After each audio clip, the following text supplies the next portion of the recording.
Assalamu alaikum friends, today I will discuss how to fix USB ports not working in Windows 10.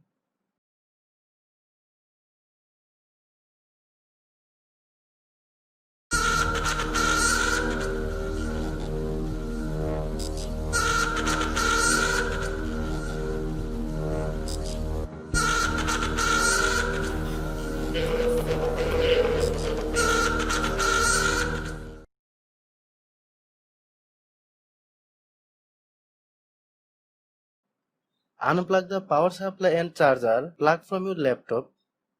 Restart your laptop. Connect your USB device to the laptop again. Plug the power supply back in. Check the power management settings. Right click Start button to select Device Manager.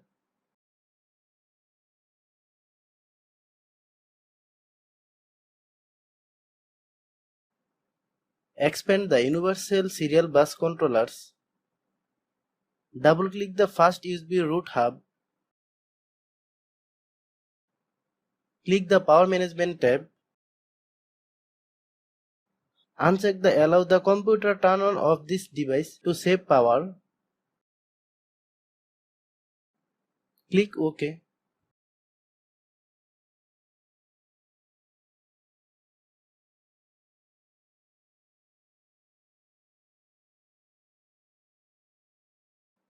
Thanks for watching.